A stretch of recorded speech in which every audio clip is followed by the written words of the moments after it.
बाद मेरे पढ़ाई को जैसे 4 चाँद लग गया। सर है श्रवण सर, राहुल सर, इसके साथ ही जितना मैं सिलेबस खत्म होने के बाद लगभग बिहार बोर्ड जैसे 500 नंबर का 3 टेस्ट लिया गया था। जैसे हम पढ़ते थे तो उम्मीद मतलब एक इच्छा थी कि टॉप 10 में रैंक आए, लेकिन यहाँ पे आने के बाद उसको एकदम नया मोड़ मिल गया। जब हम यहाँ पे आए तो देखे कि यहाँ जो सर जैसे पटना में सुपर 30 है, उसी के जैसा सेम टू सेम आरा में इनका प्लानिंग है सुपर 30 को चलाने का।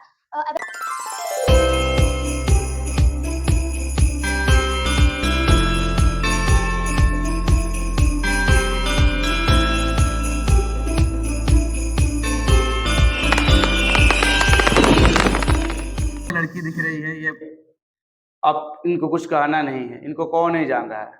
ये पूरे बिहार में all over matric Bihar board परीक्षा 2023 में इन्होंने 5वां स्थान प्राप्त किया है, जो कि हमारे इंस्टीट्यूट ऑफलाइन की छात्रा है शालिनी कुमारी।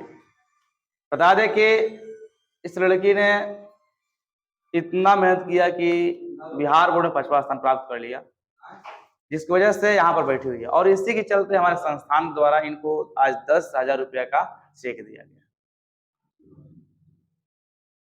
इसके अलावा बहुत सारे छात्र छात्राओं को सम्मानित भी किया गया है, साइकिल वगैरह दिया गया, कप दिया गया और पैसा दिया गया। तो बहुत सारे छात्र छात्राएं हैं, हम जरा सा इनसे सुनेंगे और आप लोग बड़ा ध्यान सुनिएगा कि 5वां रैंक यानी कि पूरे 16,40,000 समथिंग लड़के में 5वां रैंक लाना कितना कठिन होता है, कैसे मेहनत किया या यहाँ तक आप पहुंचे, जरा सा जल्दी तो बताएंगे।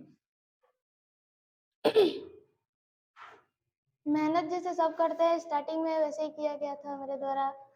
सबसे पहले स्कूल था, तो स्कूल में जितना पढ़ाई हुआ, पढ़ाई के बाद जब हम यहाँ पे कोचिंग में आए एसके साइंस क्लासेस आरा मौलाबाग, तो यहाँ पे पढ़ाई का एक नया ही मोड़ आ गया।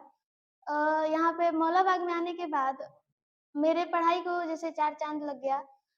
जैसे हम पढ़ते थे तो उम्मीद मतलब एक इच्छा थी कि टॉप 10 में रैंक आए, लेकिन यहाँ पर आने के बाद उसको एकदम नया मोड़ मिल गया। जब हम यहाँ पे आए तो देखे कि आप जो सर है श्रवण सर और राहुल सर, इसके साथ ही जितने भी लोग जुड़े हुए इस संस्था से, उन सभी का इतना संघर्ष रहा, इतना ज़्यादा मेहनत रहा कि जिसके बल पर आज बिहार बोर्ड में इनके कोचिंग से 2 बच्चों ने, साथ ही कई बच्चों का 450 से प्लस आया है और 90% से ऊपर मार्क्स भी आया है। तो इन लोगों की मेहनत को देखकर मुझे बहुत ही अच्छा लगा। और जैसे मेरी तैयारी को एक जैसे टेस्ट की ज़रूरत थी, बहुत सारे टेस्ट की, वो यहाँ पर मिल रहा था। जैसे हम इस दिन आए तो टेस्ट चल रहा था, उसी टेस्ट को जब मैंने दिया तो कुछ नया ही अनुभव हुआ। उस अनुभव को जारी रखने के लिए मुझे यहाँ पर रहना अच्छा लगा, इसीलिए हम यहीं पे रहे और आराम में और रोज़ मतलब कोचिंग आते थे। कोचिंग में जब बहुत सारा टेस्ट लिया गया, तो टेस्ट से बहुत चीज़ सीखने को मिला। इसी के चलते मतलब इतना सुधार भी हुआ पढ़ाई में। जब यहाँ पे सिलेबस खत्म हो जाने के बाद लगभग बिहार बोर्ड जैसे 500 नंबर का 3 टेस्ट लिया गया था, जिसमें बिहार बोर्ड जैसे 2 कॉपी एकदम कॉपी उपलब्ध कराया गया था, ताकि अच्छा से अच्छा बच्चों का रिजल्ट आए बिहार बोर्ड में, और आया भी है, जैसे देखने को भी मिला है। तो उस रैंक पर पहुंचाने में कहीं न कहीं यहाँ का भी बहुत बड़ा हाथ है, और मेरा दिल से इनके प्रति बहुत सम्मान है।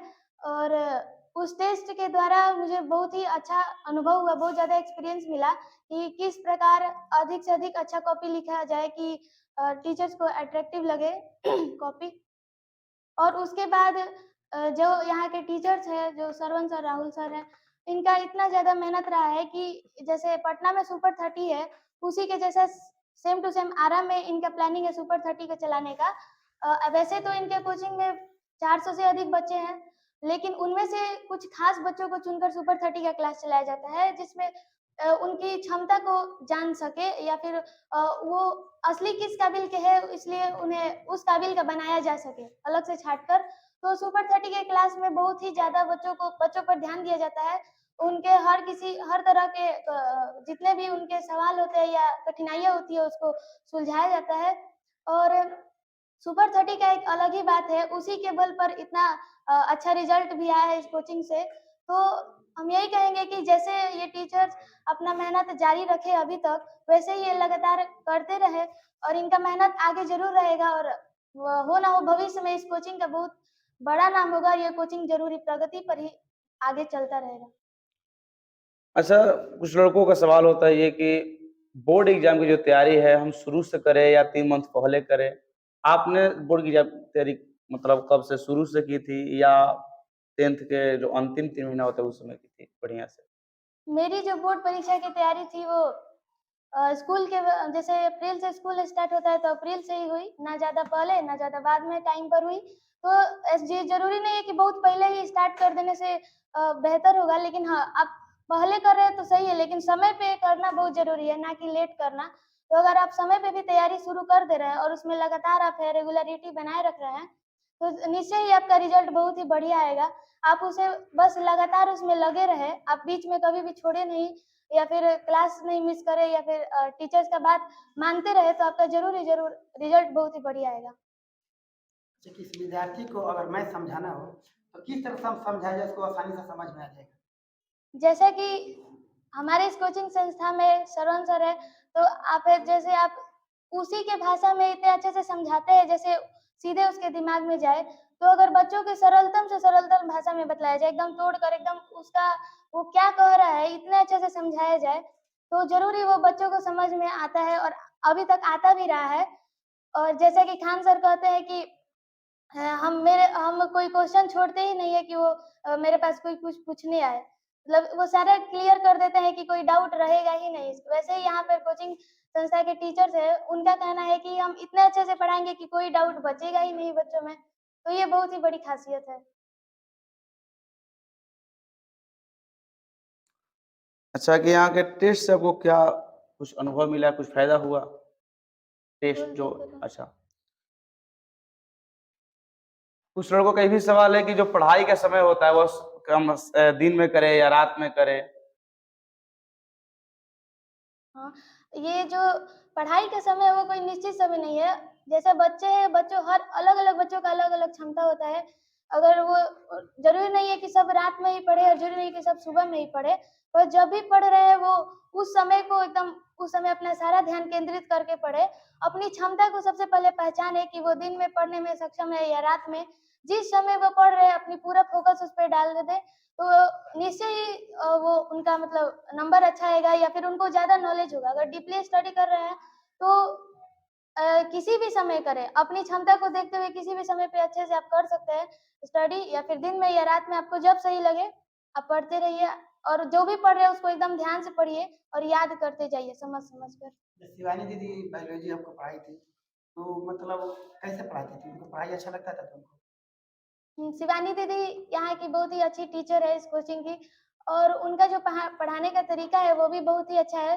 वो बायोलॉजी की टीचर है और इतना अच्छा बायोलॉजी का कंसेप्ट क्लियर कर देती हैं, जैसा कि वो खुद भी बहुत मेहनत कर कर इस काबिल बनी है।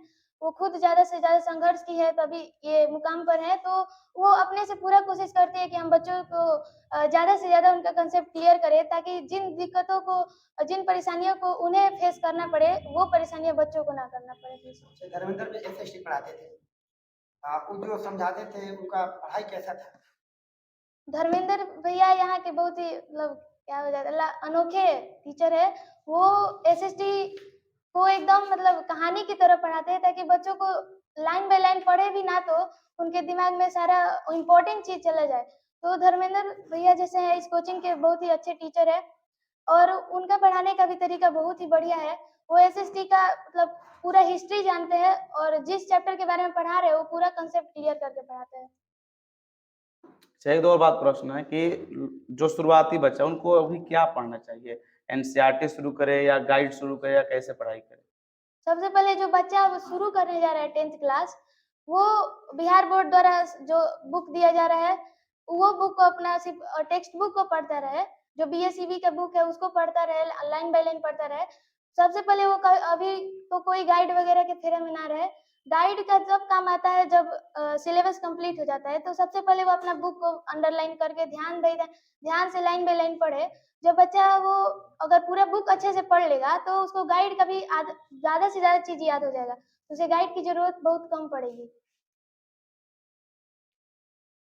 ठीक है तब।